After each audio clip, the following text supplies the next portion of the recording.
अपनी औलादें। लोग तो अपने बेटे और बेटियों की औलादों से भी मोहब्बत करते हैं, करने वाले। आप दादा बन गए पोते से मोहब्बत, आप नाना बन गए नवासे से मोहब्बत। अल्लाह के रसूल का मामला भी कुछ ऐसा ही था। मिंबर पर खड़े होकर खुतबा दे रहे हैं, मिंबर पर खड़े होकर खुतबा दे रहे हैं। छोटा बेटा है हुसैन, चला आ रहा है, गिरता है, उठता है, गिरता है, उठता है।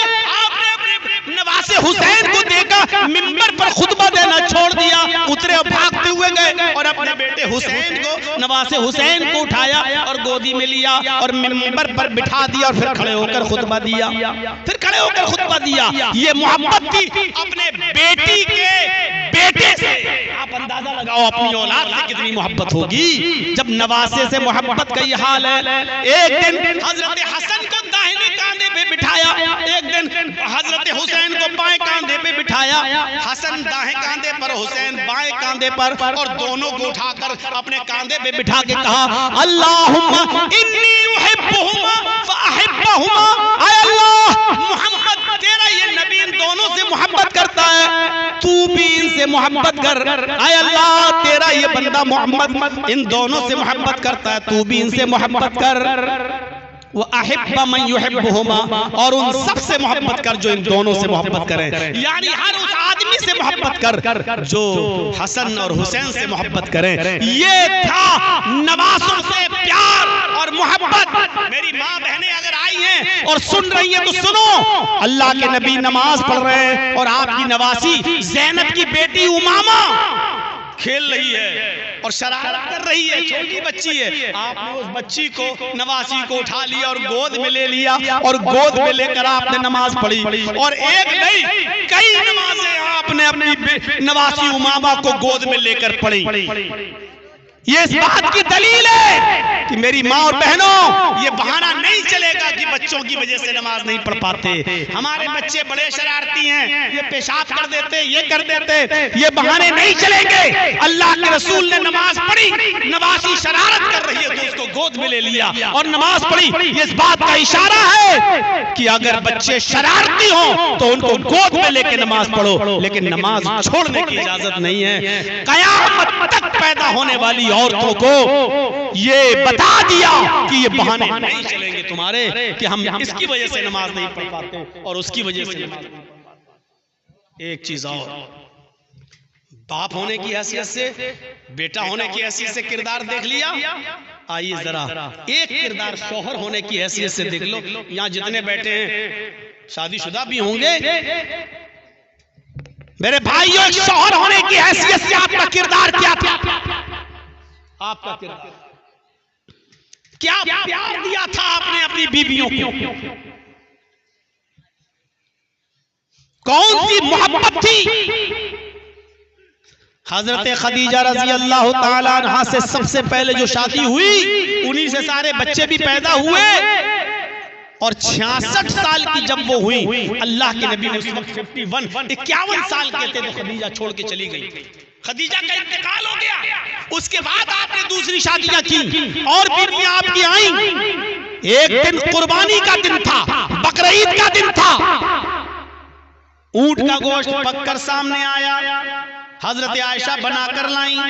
अल्लाह के नबी ने मिट्टी का बर्तन लिया, उसमें गोश्त की बोटी रखी हुई थी, हड्डीदार गोश्त था। उसको उठाया और मुंह तक ले गए, लेकिन होंठ से आगे नहीं ले पाए। मुंह तक ले गए और उसको वापस कर दिया। उसके बाद फिर ले गए, लेकिन खाया नहीं, मुंह तक ले गए और वापस कर दिया। हजरत आयशा ने कहा, अल्लाह के नबी गर्म है क्या? आप मुंह तक ले जाते हैं और वापस कर देते हैं। आपकी आंखों में आंसू आ गए। आप आयशा कहने लगी, अल्लाह के नबी रो रहे हैं? आज कुर्बानी का दिन है और रो रहे हैं? गोश्त बनाकर मैं लाई और आप रो रहे हैं? अल्लाह के नबी फरमाते हैं, आयशा आज मुझे खदीजा की याद आ रही है। आयशा आज मुझे खदीजा की याद आ रही है। खदीजा आज जिंदा होती तो वो भी मेरे साथ बैठकर खाना खाती। आज कुर्बानी के दिन उनको भी नसीब होता। आज मुझे अपनी पहली बीवी खदीजा की याद आ रही है। हजरत आयशा ने जब खदीजा का नाम सुना तो कहने लगी, मुझे किसी बीवी पर इतना रश्क नहीं होता जितना खदीजा के ऊपर होता है। आप खदीजा को भूल क्यों नहीं जाते? एक बूढ़ी औरत आपसे भी उम्र में 15 साल बड़ी और आप उस बूढ़ी औरत को याद करते रहते हैं। हम जैसी जवान औरतें आपकी खिदमत के लिए मौजूद हैं, लेकिन आप उस बूढ़ी औरत को याद करते रहते हैं। क्या बात है, ऐसी क्या चीज है जो खदीजा में थी और हम में नहीं? वो बूढ़ी आप उसको याद करते हैं और हमें आप जवान होने के बावजूद उतनी अहमियत नहीं देते।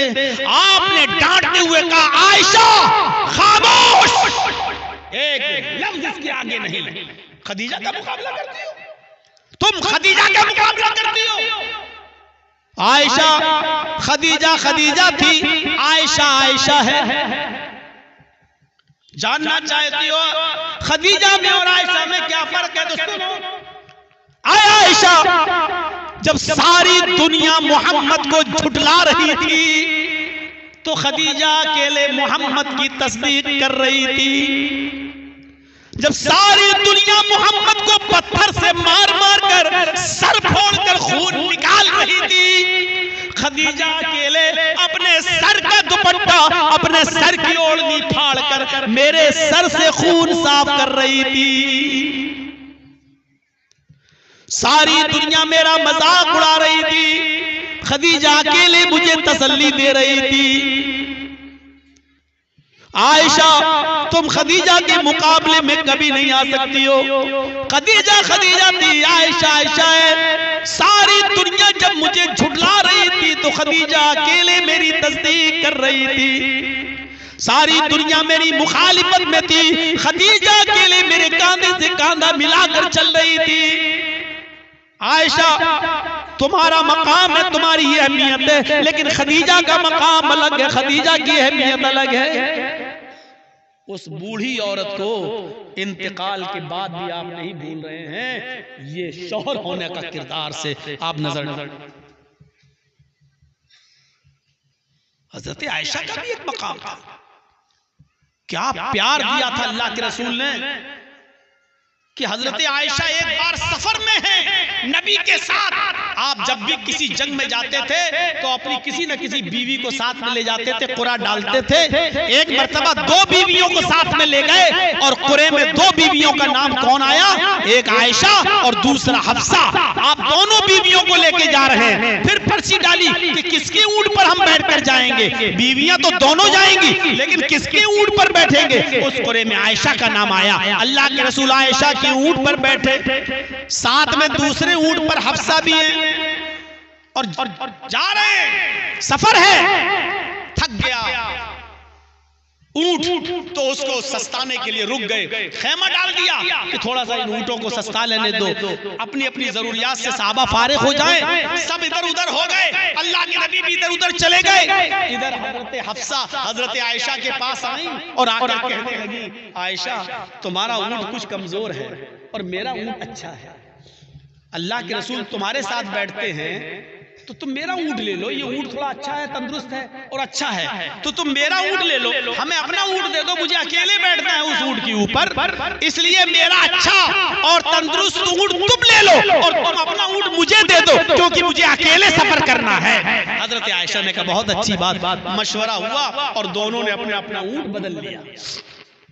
आयशा ने हफ्सा का ऊंट ले लिया और हफ्सा ने आयशा का ऊंट ले लिया। अब देखिए अल्लाह के नबी जनाब मोहम्मद रसूलुल्लाह सल्लल्लाहु अलैहि वसल्लम जब जरूरियात से फारिग होकर आए तो उसी ऊंट की तरफ आगे बढ़ गए जिस ऊंट पर बैठकर आए थे आयशा की। लेकिन अब वो आयशा का ऊंट नहीं है, अब वो हफ्सा के पास है। लेकिन आप उसी ऊंट के पास आ गए। आप आए, देखा अरे तुम हो हफ्सा, आयशा कहाँ है? अल्लाह के रसूल हमने ऊंट बदल लिया है, अपना ऊंट आयशा को दे दिया और आयशा का ऊंट हमने ले लिया। थोड़ा तंदुरुस्त ऊंट था, मैंने दे दिया आयशा को। आपने कहा चलो कोई बात नहीं, आधा सफर मैंने उनके साथ कर लिया, आधा सफर तुम्हारे साथ कर लेता हूं। आप फिर हफ्सा ही के ऊंट पर बैठ गए। थोड़ा सफर रह गया था। हजरत आयशा इस जुदाई को बर्दाश्त नहीं कर बारी मेरी, नाम मेरा निकला, थोड़ा ही सफर सही, लेकिन क्यों दूसरे के ऊंट पर बैठे गया? लेकिन कुछ बोली नहीं और अल्लाह के रसूल सल्लल्लाहु अलैहि वसल्लम उस ऊंट पर बैठकर आगे बढ़ गए और आयशा अकेले अकेले चलने लगी। जब सफर खत्म हो गया वुजू बनाकर लोग नमाज की तैयारी करने लगे। आयशा नहीं दिखाई दे रही है। अल्लाह के नबी ने पूछा आयशा कहाँ है? कहा अभी तो यहीं थी। ढूंढने के लिए लोग निकले, क्या देखते हैं कि आयशा एक बियाबान जंगल में है, खेत में है, और बड़ी बड़ी लंबी घासों के बीच में हजरत आयशा ने अपना पैर दाखिल कर दिया। बुखारी की रिवायत, अल्लाह के नबी की बीवी आयशा अपना पैर उस घास में डाल देती हैं, अपना पैर उस घास में डाल देती हैं और कहती हैं अल्लाहुम्मा सल्ली अलैया करबन औ हय्यतन तल्लिगुनी हुवा रसूलुका वला अक़ूलु लहू शैया। बुखारी के अल्फाज हैं, हजरत आयशा कहती हैं आय अल्लाह, मैंने अपना पैर इस घास में डाल दिया, सल्ली अलैया करबन, कोई बिच्छू तू मुझ पर मुसल्लत कर दे, कोई बिच्छू इस घास में भेज दे, औ हय्यतन, कोई सांप इस घास में मेरे ऊपर मुसल्लत कर दे, तल्लिगुनी, जो मुझे काट ले, तल्लिगुनी, जो मुझे डस ले। आय अल्लाह, इस सांप और बिच्छू का डस लेना मुझे मंजूर है, उसके जहर से मर जाना मेरे लिए मंजूर है, लेकिन मोहम्मद की जुदाई मेरे लिए मंजूर नहीं है, उनसे दूर रहना मेरे लिए मंजूर नहीं है। आय अल्लाह, तू आसमान से कोई सांप या बिच्छू मुसल्लत कर दे जो मुझे काट ले, जो मुझे डस ले, हुआ रसूलों का, वो तेरे रसूल है, ला अक़ूलु लहू शैया, मैं उनकी शान में कुछ नहीं कह सकती, मैं उनको कुछ नहीं बोल सकती, मैं दुआ तुझसे कर सकती हूँ, मुझे जहर के असर से, बिच्छू और सांप के काटने के जहर से मर जाना मेरे लिए अच्छा है, लेकिन मोहम्मदुर रसूलुल्लाह की जुदाई मेरे लिए अच्छी नहीं। गौर करो कितना प्यार दिया होगा अल्लाह के रसूल ने अपनी इस बीवी को, जो इतनी देर के लिए भी नबी को छोड़ना पसंद नहीं कर रही है और घास में पैर डाल के कह रही है अल्लाह कोई सांप या बिच्छू डाल दे। आजकल तो खुश होते हैं अगर बीवी मैके चली जा रहे हैं, चलो कम से कम मुंह तो बंद हो गया है, चलो कम से कम 8 दिन। एक आदमी तो हमसे कहने लगा कि मौलाना साहब, आपकी तकरीर में सुना था कि सदका करने से मुसीबत टल जाती है। मैंने कहा ये तो हदीस है, सदके से मुसीबत टल जाती है। बोला कितने लाख रुपए का सदका करूं मेरी सबसे बड़ी मुसीबत टल जाए। मैंने कहा क्या है? बोला बीवी। कहने लगा 10 लाख रुपए भी हम सदका करने के लिए तैयार हैं, बताओ, लेकिन वो टल जाएगी मुसीबत। मैंने कहा भाग कमीना कहीं का, मुझे क्या मालूम। 10 लाख रुपए खर्च करने के लिए तैयार है, कह रहा वो मुसीबत, जो रहमत बनकर आती है उसको मुसीबत कर। उस तरीके से रहो तो रहमत ही रहमत हो जाएगी। अल्लाह के रसूल के पास तो कोई आता था कि अल्लाह के रसूल घर में बरकत नहीं हो रही है, आप पूछते थे शादी हो गई? कि नहीं, इसीलिए तो नहीं हो रही है, पहले शादी कर। और जब वो शादी करके आता था अल्लाह के रसूल, आपने शादी करा दी, अब तो और बुरा हाल है, पहले तो मुझे एक टाइम का मिल जाता था, अब तो भूख आ जाती है मुझे, तो मैं तो भूखा ही रहता हूँ, कि बरकत नहीं हुई, कि कुछ नहीं हुई। तो आप उससे कहते थे कि तुम एक और शादी करो। अल्लाह के नबी ठीक हैं आप? कहा मैं ठीक हूं, आप एक और शादी कर लो। पता नहीं क्यों बरकत नहीं हो रही, इंशाल्लाह बरकत होगी। कहा जब आप कह रहे हैं तो कर लेता हूं, लेकिन समझ लीजिए कहा हाँ कर लो। दूसरी कर ली, दूसरी के बाद फिर आया, आपने कहा बरकत हुई? कहा बरकत छोड़िए, हरकत बंद होने वाली है दिल की। क्यों? का कुछ नहीं हुई बरकत। अब तो दोनों लड़ती हैं, सोने भी नहीं देती, कहती कमा के लाओ। क्या करूं मैं? आपने कहा अच्छा तेरे घर में अभी तक बरकत नहीं हो रही, कुछ तो बात है। अल्लाह के रसूल अब कुछ भी हो, आपने 2 शादियां कराई, अब आप मुझे काम बताओ, नहीं तो मैं जाऊंगा नहीं, लड़ेंगी हमसे। अब हम क्या क्या है? आपने कहा अच्छा मेरी बात मानोगे? कहा क्या? बिल्कुल मानूंगा। कहा तुम एक शादी और करो। आंखें फाड़ के कहता है क्या इरादा है आपका? आपने कहा कुछ नहीं, चौथी के लिए नहीं कहूंगा, इंशाल्लाह जाओ बरकत हो। कह रहा ठीक है, मर तो वैसे ही रहा, अब आप कह रहे हैं तो एक और करके देख लेता हूं। तीसरी भी शादी कर ली, और तीसरी शादी करने के बाद 1 या 2 महीने के बाद आया। अल्लाह के रसूल ने कहा बहुत दिनों के बाद आया। कहा बरकत हो गई अल्लाह के रसूल। कहा क्या हुआ? कहा तीसरी बीवी जो आप मेरे घर में आई ना, वो खजूर के पत्तों से चटाई बनाना जानती है, एक हुनर जानती है। वो रोजाना एक चटाई बना लेती थी, उसको बेचती थी, 1 दिरहम आता था, पूरे घर का खर्चा चलता था। उसने मेरी पहली और दूसरी बीवी को भी सिखा दिया, 3 दिरहम की रोजाना इनकम होती है, एक खर्च होता है, 2 बचाता है। आपने कहा और तुम क्या करते हो? कहा कुछ नहीं, मैं तो बैठ के खाता हूँ, माशाल्लाह, मुझे क्या जरूरत है, बीवी कमा तो रही है। आपने कहा बीवी की कमाइयों पर पलेगा तू? तो कहा मैं क्या करूं? कहा तू भी ये काम सीख ले। अगर कभी तेरी बीवियों ने तलाक ले ली या जुदा हो गई, छोड़ के चली गई, तो कम से कम तू अपना पेट तो भर लेगा, अपना गुजर बसर तो कर लेगा, ये हुनर तो सीख लेगा। कहा काम तो बताया, लेकिन 3 शादियां कराने के बाद।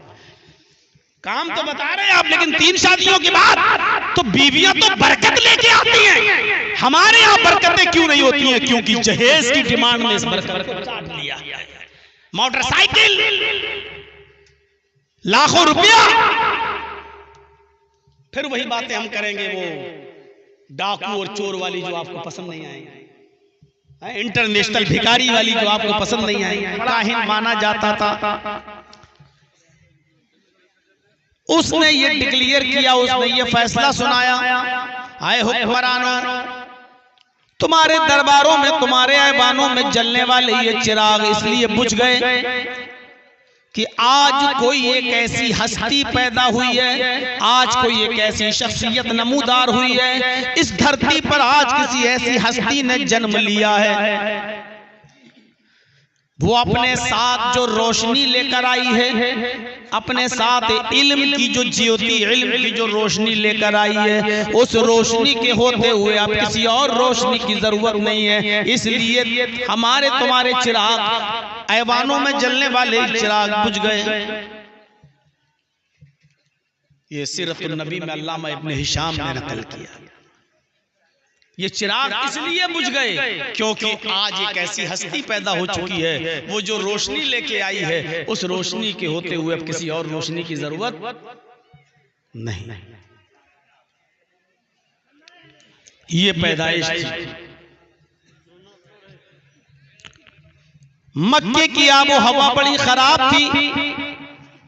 जहां आप मक्के में पैदा हुए, बच्चे बड़ी जल्दी जल्दी बीमार हो जाते थे, इसलिए मक्के के लोग अपने बच्चों की पैदाइश पर अपने बच्चों को किसी दूसरे कबीले के लोगों के हवाले कर दिया करते थे, ताकि उस गांव में, उस कबीले के अंदर हमारी औलाद, हमारे बच्चे पले, बड़े और परवरिश पाएं और सेहत को तंदुरुस्ती पाएं। आमिना को भी फिक्र हुई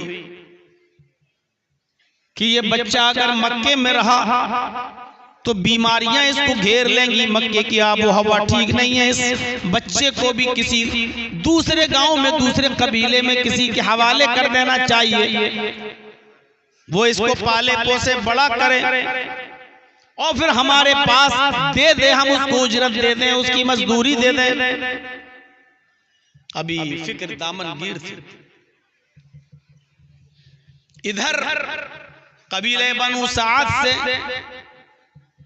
कुछ औरतें बच्चों की तलाश में निकलती हैं कि मुझे कोई बच्चे मिल जाएं जिनको हम दूध पिला सकें, जिनकी परवरिश कर सकें।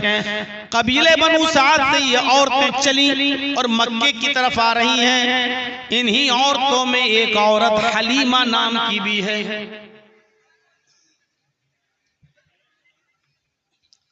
हलीमा नाम की एक औरत भी है, लेकिन ये अपने साथ जो सवारी लेकर आई है, ऊंटनी या गधी, जो भी सवारी थी इसके पास, वो इतनी लागर थी, इतनी नहीफ थी, इतनी कमजोर थी कि 100 कदम चलती हांफने लगती,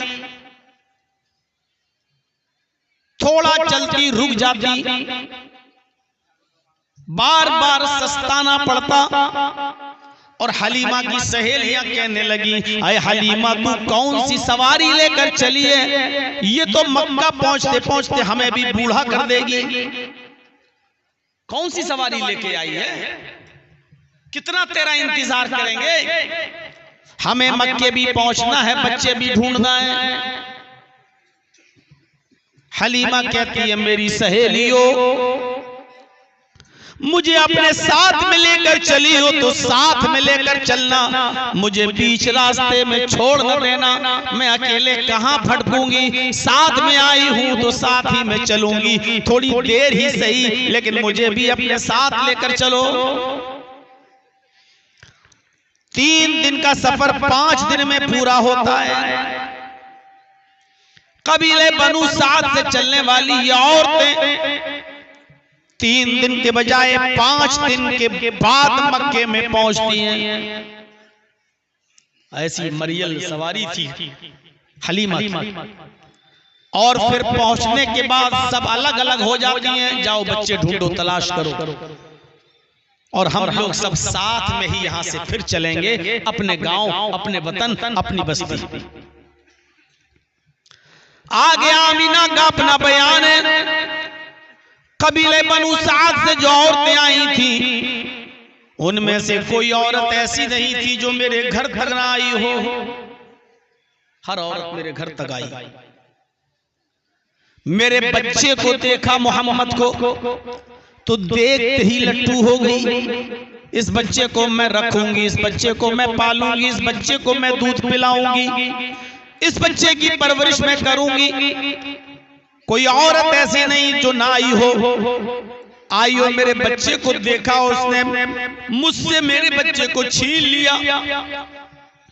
मैं इसको दूध पिलाऊंगी, मैं लेकर जा रही हूं और मैं तैयार हो जाती। ठीक है, जब मैं राजी हो जाती कि इस बच्चे को तुम दूध पिलाना चाहती हो, पिलाओ, अपने घर ले जाना चाहती हो, ले जाओ, तो फिर वो औरत कहती, आमीना इस बच्चे के बाप से नहीं मिलवाओगी, इस बच्चे के बाप से मुझे मिलवा दो ताकि मैं उससे कुछ लेन देन की बात कर लूं। जब 4 साल, 5 साल, 6 साल के बाद जब ये बच्चा मैं लौटाऊंगी, खिला पिला कर बड़ा करके जब इस बच्चे को मैं तुम्हारे हवाले करूंगी, तो तुम्हारा शौहर इस बच्चे का बाप मुझे नजराना क्या देगा, मुझे तोहफा क्या देगा, मुझे उजरत क्या देगा, मुझे मजदूरी क्या देगा, मैं कुछ बात कर लूं।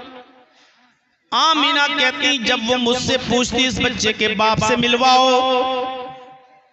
तो मेरा जवाब ये होता, मेरी बहन इस बच्चे का बाप जिंदा नहीं है, इस बच्चे का बाप तो इसके पैदा होने से 2 महीने पहले ही इंतकाल कर गया। जैसे ही वो औरत ये सुनती कि इस बच्चे का बाप मर गया, इस बच्चे का बाप जिंदा नहीं है, वो बच्चा मेरी गोद में डाल देती और कहती, आमीना सॉरी, मैं तेरे बच्चे को नहीं खिला सकती, पिला सकती, परवान चढ़ा सकती, परवरिश कर सकती, मेरे अंदर इतनी हिम्मत नहीं है। मैं चाहती हूँ कि मैं बच्चे को पालूं तो मुझे कुछ अच्छी मजदूरी मिले। तू मुझे क्या दे देगी, इस बच्चे का तो बाप ही जिंदा नहीं है। वो बच्चा छोड़ के चली जाती।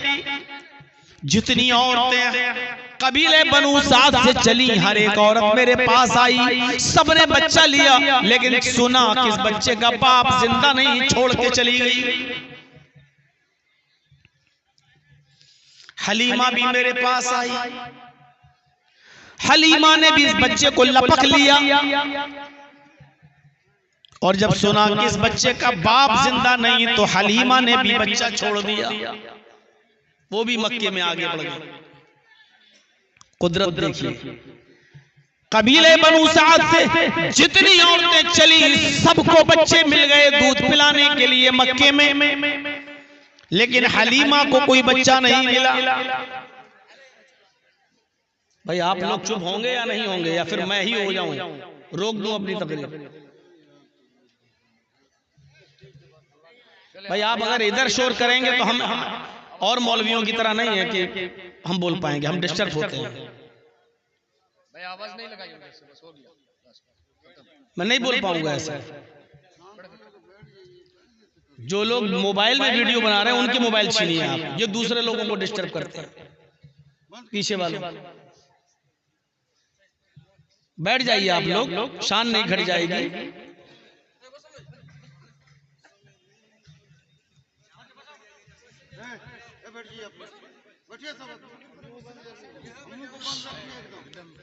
चलिए सुनिए,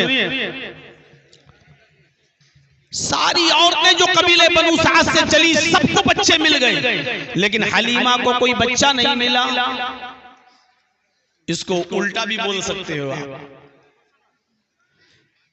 मक्के के दीगर बच्चों को दूध पिलाने वाली दायाएं मिल गईं, लेकिन मोहम्मद को कोई दाया ना मिली। सारी औरतें बच्चे लेकर चलने लगी।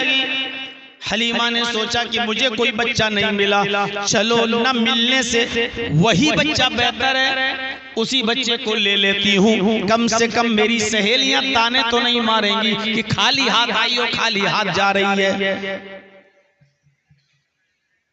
दिल बर्दाश्त कर, पत्थर रखकर, ना चाहते हुए भी उसने उस बच्चे को ले लिया। आमिना, ला अपना ही बच्चा दे दे, जो तू दे सकती वो दे देना, मैं लेके जा रही हूं तेरे बच्चे।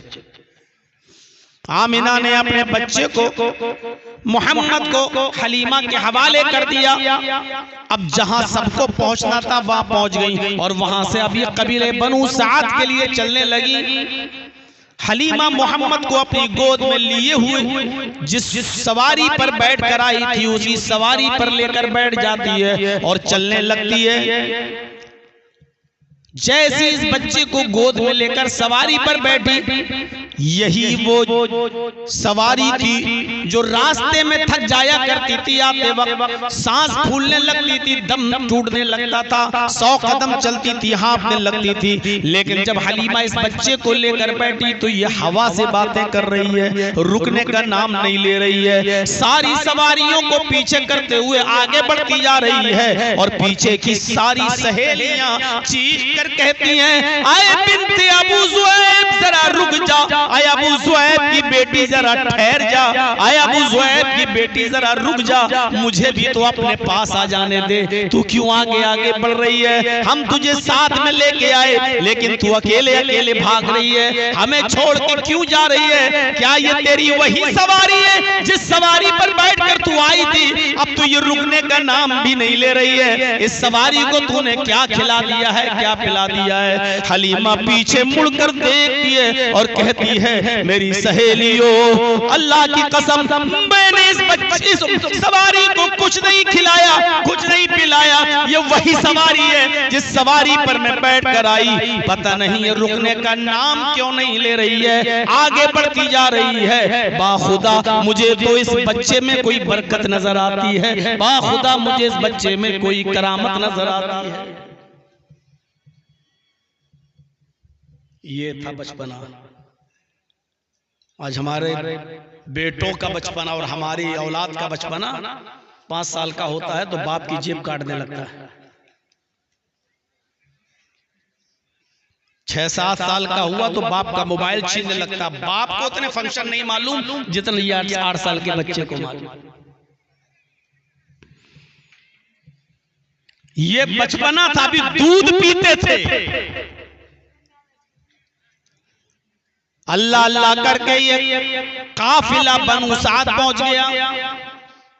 अब आगे की एक और रोशनी देखिए। हलीमा जैसे इस बच्चे को लेकर उतरती है और अपने घर जाती है, अंदर घुसती है तो उसके शौहर ने देखते ही कहा, हलीमा बच्चा मिल गया।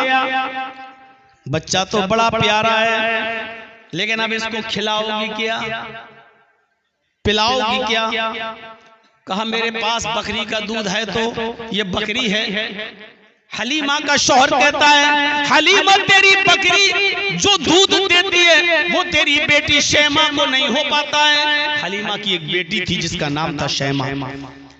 वो इतनी मरियल बकरी है, जितना दूध देती है उस दूध में तो तेरी अपनी बेटी का पेट नहीं भरता। अब तो तू इस बच्चे को भी ले आई है, अब दोनों बच्चे एक बकरी का दूध कैसे पिएंगे? हलीमा कहती है, अब दोनों ही मेरे बच्चे हैं, अब जो भी हो अब दोनों को आधा आधा देना है। मैं भी अब अपना भी दूध पिलाऊंगी और बकरी का भी।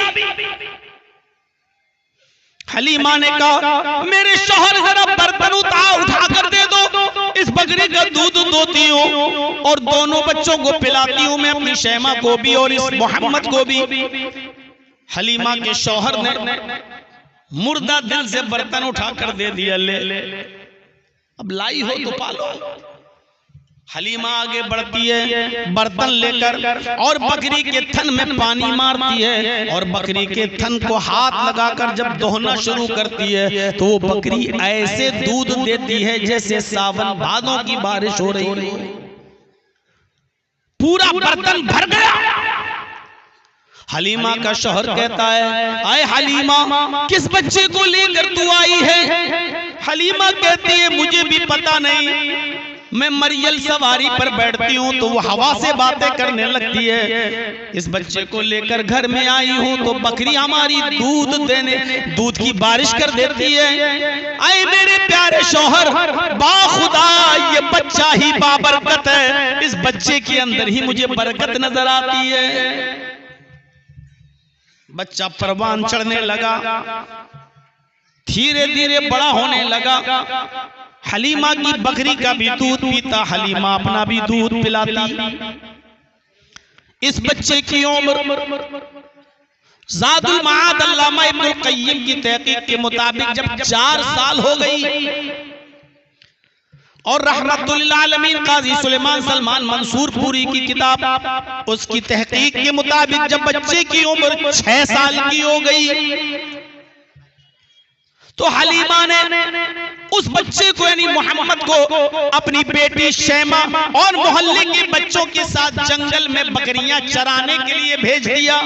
जाओ सीखो, अरब का ये बेहतरीन पेशा है बकरियां चराने का, तुम भी बड़े होकर बकरियां चराओगे, इसलिए तुम भी बकरियां चराना सीखो और अभी से ये आदत डालो।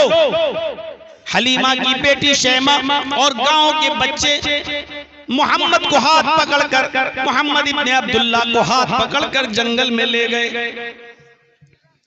सारे बच्चे बकरियां चरा रहे हैं। मोहम्मद इब्ने अब्दुल्ला कभी इस पहाड़ी पे नजर डालते हैं, कभी उस पहाड़ी पे नजर डालते हैं, कभी इस पेड़ को देखते हैं, कभी उस पेड़ को देखते हैं, कभी इस झाड़ी पे झांकते हैं, कभी उस झाड़ी में झांकते हैं। अचानक एक इंसानी शक्ल में फरिश्ता आया, इंसानी शक्ल में वो उसी जंगल में आता है और मोहम्मद इब्ने अब्दुल्ला के पास आकर बैठ जाता है। उम्र या तो 4 साल या 6 साल। मोहम्मद इब्ने अब्दुल्ला के पास आकर बैठ गया और उस फरिश्ते ने जो इंसानी शक्ल में आया था कहा, बेटे तुम्हारा नाम क्या है? तुम्हारा नाम क्या है? आपने जवाब दिया मोहम्मद। उस फरिश्ते ने आपका हाथ पकड़ा, उठाया, गोद में लिया और लेकर चलने लगा। हलीमा की बेटी भी देख रही है, उस मोहल्ले के बच्चे भी देख रहे हैं कि ये कौन आदमी है जो मोहम्मद को लेकर कहां जा रहा है। अचानक इन बच्चों ने देखा कि मोहम्मद को एक पहाड़ के दामन में ले जाया गया। फरिश्ते ने उनको चितलिटा दिया और थोड़ी देर के बाद देखते हैं ये बच्चे उस इंसान ने जो मोहम्मद को पहाड़ के दामन में ले गया, उसने मोहम्मद का सीना चीर दिया। सीना चीर दिया और सीने में से दिल निकाल लिया। बच्चे डर के मारे भाग गए, एक एक करके हम सबको कत्ल कर दिया जाएगा। ये बच्चे सब बकरियां छोड़ के मारे डर के भाग गए। उधर मोहम्मद इब्ने अब्दुल्ला का सीना चाक कर दिया गया, दिल निकाल लिया गया। दिल में एक खास किस्म का लोथड़ा होता है जो हर इंसान के दिल में होता है, बुग़्ज़, दुश्मनी, हसद, कीना, नफरत, उसी लोथड़े में होता है। होता नहीं, ये आदमी हमसे आगे क्यों बढ़ रहा है, इसको हम कैसे डाउन करें, इसको कैसे गिराएं, इसको कैसे बर्बाद करें। ये जो नफरतें होती हैं, जो हसद, कीना, बुग़्ज़, ये दिल के उसी लोथड़े में होता है। दिल निकाला और दिल के उस टुकड़े से, दिल से उस लोथड़े को नोच दिया, उस लोथड़े को खींचा, उस लोथड़े को बाहर फेंक दिया। फिर उस दिल को ज़मज़म के पानी से धोया। उस दिल को जो निकाला था सीधा चाक करके, उस दिल को ज़मज़म के पानी से धोया और धोने के बाद फिर सीने में रख दिया दिल को और हाथ फेर दिया। आप चलने लगे, उठ गए। इधर ये बच्चे मारे डर के सीधे भागे, हलीमा के घर पहुंचे। इब्नुल क़य्यिम अल-जौज़ी ज़ादुल मआद में लिखते हैं, हलीमा उस वक्त रोटी पका रही थी, चूल्हे पर बैठी हुई थी। ये बच्चे गए, जल्दबाजी में दरवाजा खोल दिया, दरवाजा खुल गया। मां ने दरवाजा खुलने की आवाज सुनी, हलीमा ने पीछे मुड़ के देखा, शैमा मोहल्ले के बच्चे दिखाई दे रहे हैं। हलीमा कहती है, बच्चों इतने घबराए हुए क्यों? कैसे आना हुआ? बकरियां तुमने कहां छोड़ दी हैं और तुम हमारे सामने खड़े हो? शैमा दिखाई दे रही है, मोहल्ले के बच्चे दिखाई दे रहे हैं, मोहम्मद गायब है, मोहम्मद कहां है? उस बच्चे को कहां छोड़ दिया? मोहम्मद नहीं दिखाई दे रहे, मोहम्मद कहां है? और इन बच्चों की जबान से एक ही जुमला निकला, क़ुतिला मोहम्मद, माँ मोहम्मद कत्ल कर दिए गए, माँ मोहम्मद मार डाले गए, माँ जंगल के अंदर मोहम्मद का मर्डर कर दिया गया। हलीमा ने ये सुना, उसके पैरों के नीचे से जमीन सरक गई, उठी और भागने लगती है। ज़ादुल मआद के अरबी अल्फाज ये हैं, आजिलतन दिरहा, इतनी जल्दी भागी कि उजलत में जल्दबाजी में अपने सर की ओढ़ना भी भूल गई। यानी बगैर दुपट्टे के भागी, बगैर चप्पल के भागी, सीधे जंगल में जाती है। मोहम्मद कत्ल कर दिए गए, मोहम्मद की लाश को कोई खा न जाए, कोई जंगली जानवर उसको नोच न ले, भागती है लाश को अपने कब्जे में करने के लिए, ताकि मैं उसको उसके घर वालों तक तो पहुंचाऊं। मैं आमिना को क्या जवाब दूंगी, अब्दुल मुत्तलिब को क्या जवाब दूंगी? भागती है जंगल की तरफ। कभी इस झाड़ी में देखती है कि मोहम्मद की लाश ही दिख जाए, नहीं दिखती है। कभी उस झाड़ी में जाती है, नहीं दिखती है। कभी पहाड़ के ऊपर चढ़ती है मोहम्मद को लाश देखने के लिए, लेकिन नहीं दिखती है। अचानक वो पहाड़ के ऊपर चढ़ी है, नीचे झांक कर देखती है तो क्या देखती है कि पहाड़ के दूसरे दामन से मोहम्मद इब्ने अब्दुल्लाह टहलते हुए चले आ रहे हैं। जिस्म पर कमजोरी तारी है, चेहरे का रंग पीला पड़ा हुआ है, लेकिन सही सलामत है और टहलते हुए चले आ रहे हैं। जल्दी से वो पहाड़ी से उतरी, दौड़ लगाई और मोहम्मद इब्ने अब्दुल्लाह के पास जाती है और पकड़ के सीने से लगा लेती है। कहती है, मोहम्मद क्या हुआ तुम्हें? ये क्या सुन रही हूं मैं, क्या हुआ तुम्हें? कहा, मां मुझे नहीं मालूम, मैं सिर्फ इतना जानता हूं कि एक आदमी आया, उसने मुझसे नाम पूछा, मैंने नाम बताया मोहम्मद, वो मुझे पकड़कर इस पहाड़ के दामन में लाया, उसने मुझे लिटाया, मेरा सीना चाक कर दिया, उसने दिल निकाला और दिल से लोथड़ा निकाल कर फेंक दिया, दिल को जमजम के पानी से धोया और उसके बाद में दिल को मेरे सीने पर रखकर हाथ फेर दिया। माँ, इसके अलावा मुझे कुछ नहीं मालूम। बेटा, उसने तुम्हारा दिल चीर दिया? हाँ, उस जमाने में मेडिकल साइंस ने इतनी तरक्की नहीं की थी, तेरा दिल सीना चीर दिया गया और तू जिंदा है। पेट फाड़ दिया गया और तू जिंदा है। दिल निकाला, क्या तुमने देखा? मां, मैं सब देख रहा था, सीना चाक किया गया मुझे मालूम है, दिल निकाला गया मैं देख रहा था, दिल से कोई चीज निकाल कर फेंकी जा रही है ये भी मैं देख रहा था, दिल को जब पानी से धोया जा रहा था ये भी मैं देख रहा था, दिल को जब रखा गया तब भी मैं देख रहा था, उसने हाथ फेरा तब भी मैं देख रहा था। बेटे, अब तुम्हें हम अपने घर नहीं रख सकते, तुम ऐसी ऐसी चीजें बतला रहे हो जो अकल में नहीं आती, जो दिमाग में नहीं आती। अगर तुझे कुछ हो गया तो मैं तेरे दादा अब्दुल मुत्तलिब को क्या जवाब दूंगी, तेरी माँ आमिना को क्या जवाब दूंगी? दिल तो नहीं चाहता कि तुझे वापस करूं, लेकिन अब तुझे वापस करना पड़ेगा, क्योंकि तू बातें ऐसी ऐसी बताता है जो दिल गवारा नहीं करता। घर गई, बोरिया बिस्तर बांधा, मोहम्मद उठो चलो, और लेकर मक्का पहुंच जाती है। आमिना, दिल तो नहीं चाहता कि तेरे बेटे को वापस करूं, लेकिन अब रहा भी नहीं जाता। ऐसे ऐसे हालात बताता है, ऐसी ऐसी बातें बताता है जो यकीन नहीं, दिल गवारा नहीं करता। अपनी अमानत पकड़, संभाल अपनी अमानत को। मुझे कुछ मेहनत भी नहीं चाहिए, उजरत भी नहीं चाहिए, मजदूरी भी नहीं चाहिए, इसके वजह से मेरे घर में खैर और बरकत के दरवाजे खुल गए हैं। अब मुझे इसके एवज तुझसे कुछ नहीं चाहिए, बस अपनी औलाद को, अपने बेटे को संभाल। वो छोड़कर हलीमा बच्चे को माँ के हवाले करके वापस आ जाती है। इस रोशनी में जरा अपनी औलाद पर भी नजर डालिए मेरे साथियों। ये 6 साल की उम्र तक ये मामला था। माँ ने पाला। अब 6 ही साल की उम्र में जब हवाले कर दिया गया तो माँ मीना ने कहा चलो बेटे, हम तुम्हें तुम्हारे नाना और मामू के घर लेके चलते हैं, वहां पर भी 1 आध महीना रह के आते हैं। चलिए, मदीना ले गई। मोहम्मदुर रसूलुल्लाह के नाना मामू, इनका ननियाल यसरफ जो मदीना का पुराना नाम था, वहां इनका ननियाल था। आमिना अपने बेटे को लेकर वहां पहुंची। 1 महीना रही मैके में। 1 महीने के बाद जब लौट कर मक्के की तरफ आ रही है और मोहम्मद को अपने साथ लेकर आ रही है, तो लौटते वक्त वो मकाम अबवा पर पहुंची।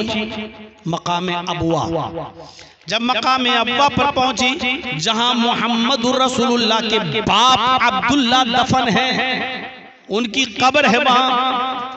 मकाम अबवा पर पहुंचती आमिना अपने शौहर की कब्र को देखने के लिए, जियारत करने के लिए, तो अपने बेटे अब मोहम्मद को भी लेके जाती है और कहती है बेटे तुम बार बार पूछते हो कि मेरे अब्बू कहाँ हैं, मेरे अब्बू कहाँ हैं, सबके पास अब्बू हैं, मेरे अब्बू कहाँ हैं, आओ मैं तुम्हें बताऊं तुम्हारे अब्बू कहाँ हैं। 6 साल के बच्चे को जब मकाम अब्वा पर ले जाती है और वहां अपने शौहर की कब्र, अपने हस्बैंड की कब्र देखती है और अपने बेटे को दिखाती है कि बेटे ये है तुम्हारे बाप की कब्र, इस कब्र के अंदर तुम्हारे बाप हैं, इस कब्र के अंदर तुम्हारे बाप दफन हैं। 6 साल का बच्चा इतना तो जानता ही है। 6 साल के उस बच्चे ने, मोहम्मद ने अपने बाप की कब्र देखी तो आंखों में आंसू आ गए, आंखों में आंसू आ गए और अपने बाप की कब्र को देखता चला गया। इधर आमिना का हाल इतना बुरा कि अपने शौहर की जुदाई को बर्दाश्त नहीं कर सकी और कब्र को देखकर उसको गशी आने लगी, उसको चक्कर आने लगे।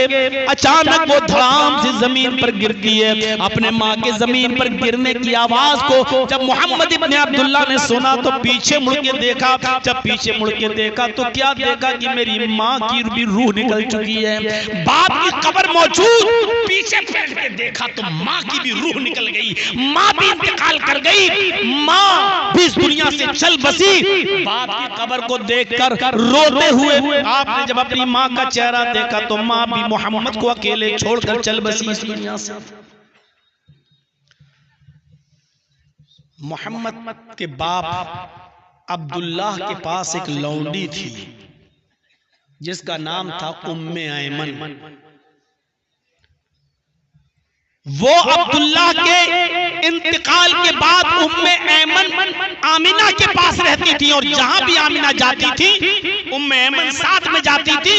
इस वक्त मदीने से लौटते वक्त मकाम अब्वा पर आमिना के साथ ये उम्मे ऐमन भी मौजूद थी। उम्मे ऐमन ने मोहम्मद को संभाला और उनको लेकर वो वापस मक्के आई और उनको उनके दादा के हवाले कर दिया, अब्दुल मुत्तलिब के। किस्मत देखिए, जब आप 2 साल और बड़े हुए, 8 साल की उम्र हुई तो दादा भी इस दुनिया से छोड़कर चला गया और मोहम्मद इब्ने अब्दुल्लाह 8 साल की उम्र में यतीम नहीं, दुर्रे यतीम हो गए।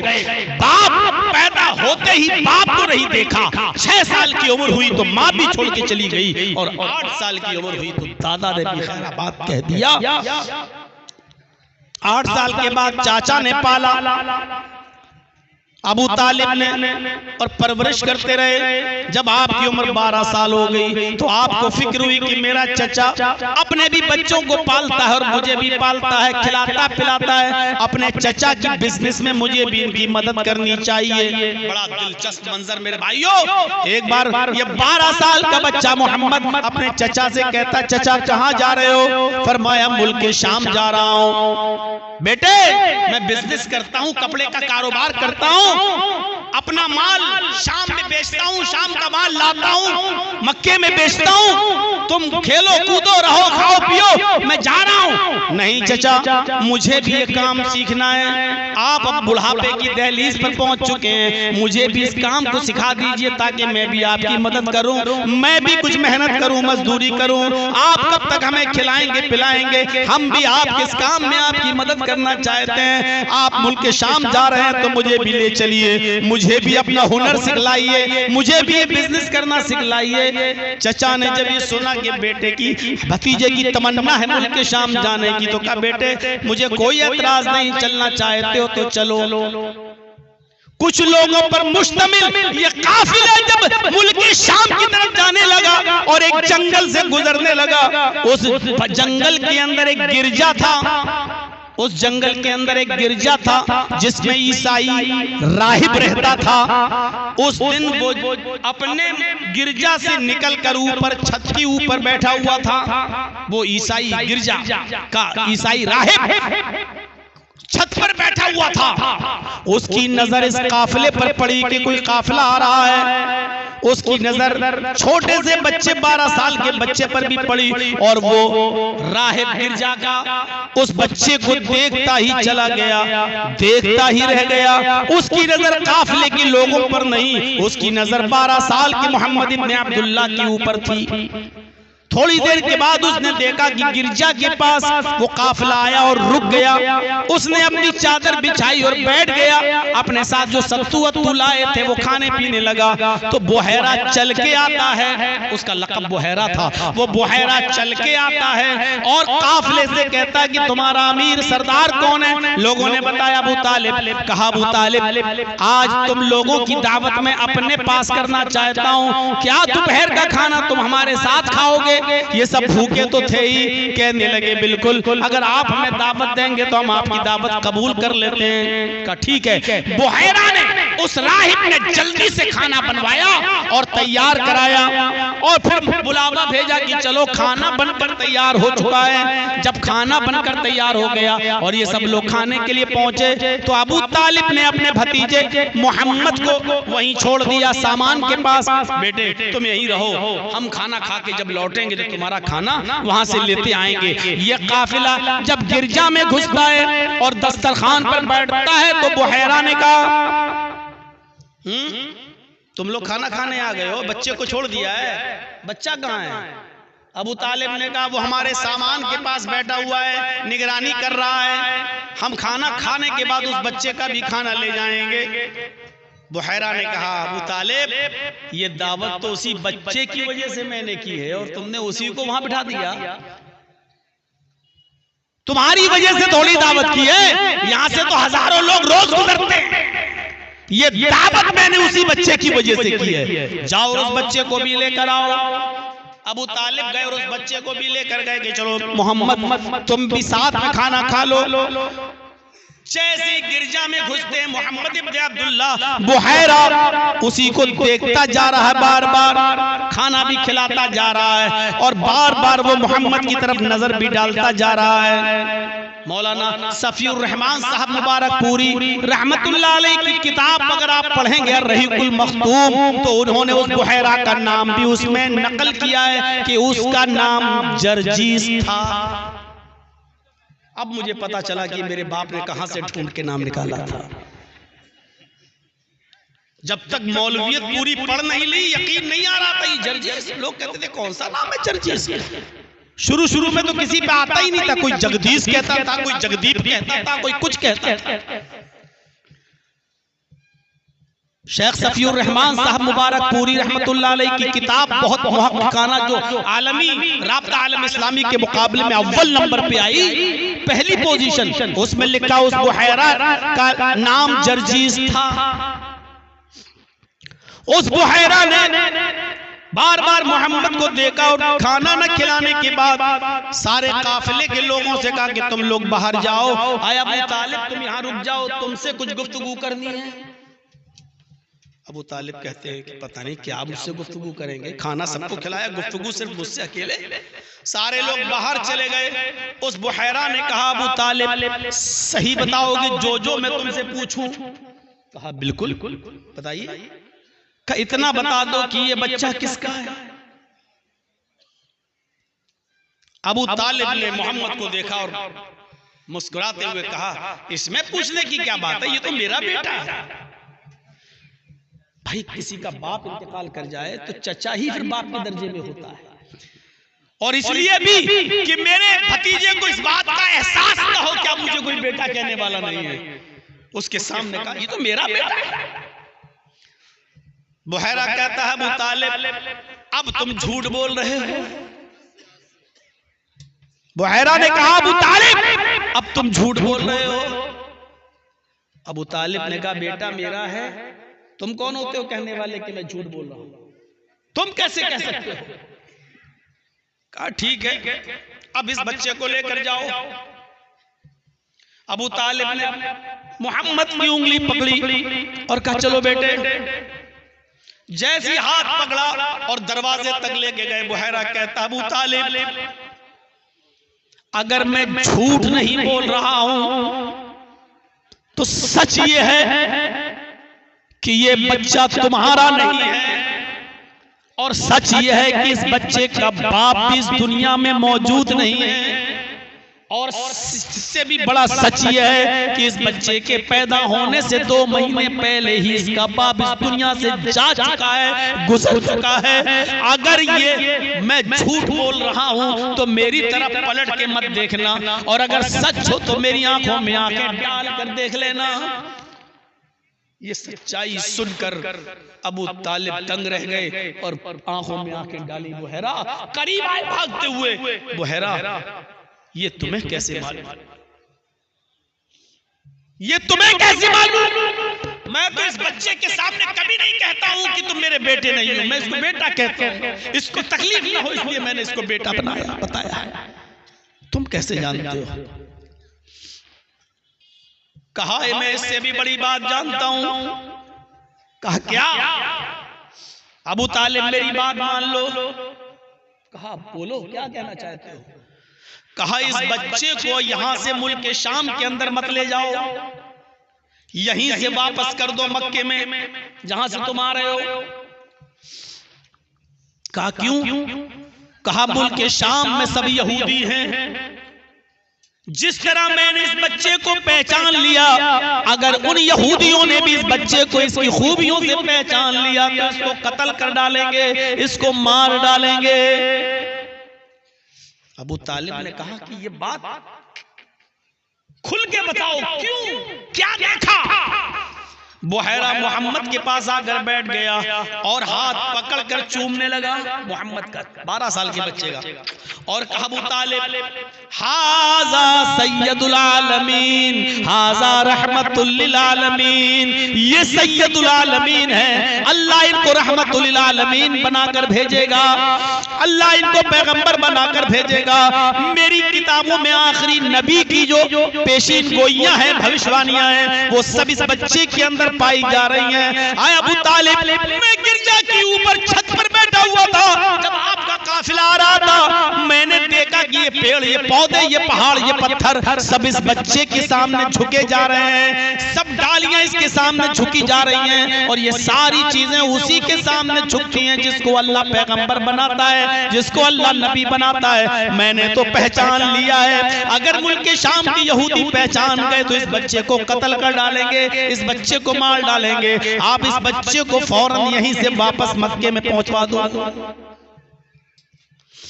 12 साल की उम्र में बुहैरा की ये गवाही, ये बचपन था। सिर्फ बचपन ही पे अगर बोल दूं तो यही खत्म हो जाएगी तकरीर। थोड़ा सा आगे बढ़िए। एक इंसान बचपन से गुजारता है तो उसका किरदार क्या होना चाहिए, और उसके बाद जब वो बचपने में होता है तो किसी का बेटा भी होता है, फिर आगे चलकर वो किसी का शौहर बनता है, और शौहर के बाद फिर वो किसी का बाप भी बनता है। आज ये 2-3 चीजें बताऊंगा आपके सामने। बचपन का एक हल्का सा नक्शा खींचा आपके सामने। अब बेटे होने की हैसियत से देखिए क्या किरदार हमारी औलाद हमारे साथ क्या किरदार अदा करती है। एक बेटे होने की हैसियत से आपका किरदार क्या था। अब्दुल्ला 2 महीने पहले ही इंतकाल कर गए। 6 साल की उम्र थी तो मां भी इंतकाल कर गई। सोचो, ना बाप का प्यार मिला और ना ज्यादा दिन मां का प्यार मिला, ना ज्यादा दिन मां का प्यार मिला। अब आप अंदाजा लगा सकते हैं मेरे भाइयों, इसके बावजूद बेटा होने की हैसियत से आपका किरदार क्या था। यही उम्मे ऐमन जो 6 साल की उम्र में आमिना के इंतकाल के बाद मोहम्मद को वहां से लेकर आई थी और फिर उनकी देखरेख भी की थी, और बाप की वरासत में मोहम्मद को वर्षे में मिली थी ये उम्मे ऐमन। आपने को जब नबूवत मिली तब भी ये जिंदा थी, आप जब रसूल बने तब भी ये जिंदा थी। आप रोजाना उम्मे ऐमन के घर जाया करते थे, उनकी खिदमत किया करते थे, उनकी परवरिश भी किया करते थे। कुछ मिलता था तो आप उनको भी पहुंचाते थे। उम्मे ऐमन बुढ़ापे की दहलीज को पहुंच चुकी थी, और जब मोहम्मद इब्ने अब्दुल्ला से सहाबा ने पूछा कि अल्लाह के नबी, एक ऐसी औरत जो आपकी कोई नहीं लगती है, जो आपकी कोई नहीं लगती है, लेकिन मैं देखता हूं कि आप उसके घर भी जाते हैं, आप उसके पास बैठते भी हैं, अपनी कमाई में से भी उसको खिलाते पिलाते हैं, उसको नवाजते हैं, आपका उसका रिश्ता क्या है। तो अल्लाह के नबी ने जो जवाब दिया वो सुनन नसई के अल्फाज में ये है कि तुम इस उम्मे ऐमन के बारे में जानना चाहते हो कि मेरा उससे रिश्ता क्या है, तो सुनो, हिया उम्मी बादा उम्मी, मेरी माँ के बाद अगर कोई माँ है तो उम्मे ऐमन मेरी माँ है। यहां तो ओल्ड हाउस में अपनी बूढ़ी माओं को अपनी बीवियों के कहने पर भर्ती कर देने वालों कि साहब तुम तो बुढ़ापे में पहुंच चुकी हो, तुम्हारी वजह से मेरा घर क्यों बर्बाद हो, चल तू तो वहां हम तेरी देखरेख करते रहेंगे। अपनी बीवी को तरजीह देकर अपनी बूढ़ी माँ को ओल्ड हाउस में भेजने वालों, कयामत के दिन कौन सा चेहरा लेकर तुम मैदान महशर में उठोगे और आओगे, कौन सा चेहरा लेकर तुम आओगे मैदान महशर। अल्लाह के नबी उसको अपनी मां कह रहे हैं जो आपके बाप अब्दुल्ला की लौंडी है, और अब्दुल्ला के इंतकाल के बाद आमिना की खिदमत में लगी रही, और आमिना के इंतकाल के बाद बाप के वर्षे से मोहम्मद को वरासत में मिली है। आप नबी बने, रसूल बने, पैगंबर बन गए, 40 साल से ऊपर उम्र हो गई, फिर भी आप उनकी देखरेख करते रहे। जब आप 40 साल के हुए तो उम्मे ऐमन की उम्र कितनी हुई होगी, इस बुढ़ापे में भी उनकी खिदमत करते रहे। और लोगों ने पूछा ये क्या रिश्ता है आपका इनसे, तो आपने कहा या उम्मी बादा उम्मी, मेरी माँ के बाद अगर सबसे ज्यादा सबसे बड़ी मेरी माँ कहलाने की हकदार है तो उम्मे ऐमन है, ये मेरी माँ है मेरी माँ के बाद। ये जवाब था आपका, एक बेटे होने की हैसियत से किरदार था आपका। अल्लाह के नबी सहाबा किराम के दरमियान बैठे हुए हैं, और सुनो, सुन रहे हो ना, गौर से सुनिए। आप सहाबा किराम के पास बैठे हुए हैं, जैसे आज हम आपको सुना रहे हैं और आप यहाँ बैठे हुए हैं, ऐसे अल्लाह के नबी सहाबा में कुछ सुना रहे हैं और सारे सहाबा खामोशी के साथ सुन रहे हैं। अचानक आपकी नजर उड़ती है और क्या देखते कि कोई बूढ़ी औरत चली आ रही है। आप उसको पहचान नहीं पाए। आप सहाबा किराम को फिर दर्श देने लगे। जब वो औरत थोड़ी देर के बाद लाठी टेकते हुए करीब आती है तो आपने उसको पहचान लिया।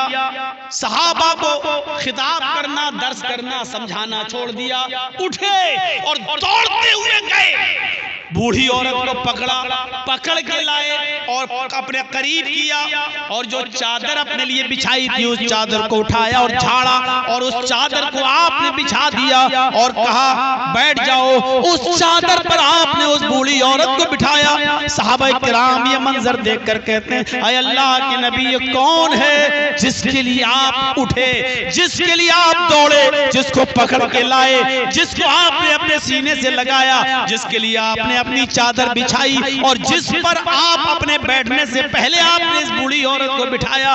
अल्लाह के नबी कहते हैं, मेरे साथियों, ये मेरी रज़ाई माँ हलीमा है, इसने मुझे बचपन में दूध पिलाया है। आए लोगों, इसने मेरी परवरिश की है, ये मेरी रज़ाई माँ है हलीमा।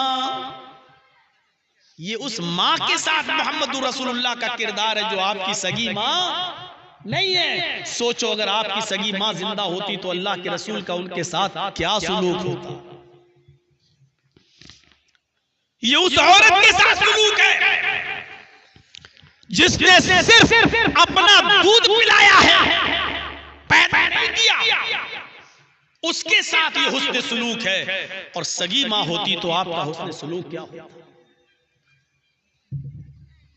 एक जंग हो रही है, उस जंग को कंप्लीट होने के बाद उसमें कुछ कैदी पकड़े जाते हैं, मर्द भी और औरतें भी। कैदी गिरफ्तार हुए, औरतें भी और मर्द भी। माले गनीमत के तौर पर उनका बंटवारा हो गया। कोई किसी को गुलाम के तौर पर दे दिया गया, किसी को लौंडी के तौर पर दे दिया गया। आपको भी कुछ गुलाम या लौंडी मिली। अभी आप इन्हीं चीजों में मगन थे, बंटवारा हो ही रहा था गुलामों का, लौंडियों का। जंग में उन कैदियों को जो कैद किया गया उनका, अचानक एक औरत को आते हुए देखा।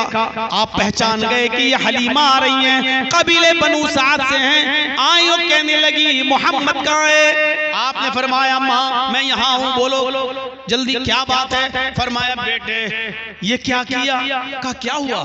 कहा मैंने सुना है कि जंग के अंदर तुमने कुछ कैदियों को अरेस्ट कर लिया है। आपने फरमाया हाँ। कहा उनमें मर्द भी है औरतें भी हैं? फरमाया हाँ। आए माँ उसमें मर्द भी हैं औरतें भी हैं, और हमारे सहाबा ने उनको कैद किया है। फरमाया, बेटे क्या तुम्हें मालूम है वो किस कबीले के लोग हैं? फरमाया नहीं। आए माँ मैं क्या जानूं, वो मुझसे लड़ने आए, सहाबा से लड़ने आए, हमने भी जंग की और वो गिरफ्तार किए गए। कहा मेरे बेटे वो कबीले बनु साद के लोग हैं, जिन औरतों को तुमने गिरफ्तार किया है वो मेरी बहनें, तेरे बाप की बहनें हैं। तुमने अपनी खालाओं को, तुमने अपनी फूफियों को गिरफ्तार कर लिया है। अपना हवाला दिया कि वो हमारी बहनें हैं, हमारे ही, तुम्हारे बाप की बहनें, मेरी बहन। जब तुम मुझे मां कहते हो तो वो तुम्हारी खाला हुई, तुम्हारे बाप की बहनें जो तुम्हारी फूफी हुई।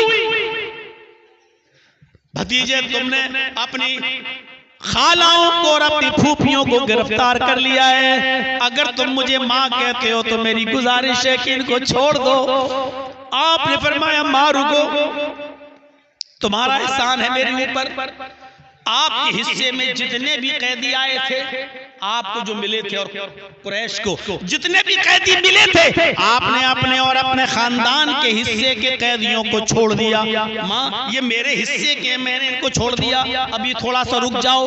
जोहर की नमाज का वक्त हुआ, आपने नमाज के बाद साहबा से कहा, मैंने उस खानदान में दूध पिया है, ये मेरी माँ है जिसने मुझे अपनी पिस्तान का दूध पिलाया है। हमारे पास जो कैदी हैं वो इनकी बहनें हैं, मेरी खालाएं हैं, मेरी फूफियां हैं। मैंने अपने हिस्से के कैदी तो छोड़ दिए। मेरे साथियों, मेरा मशवरा है कि तुम्हारे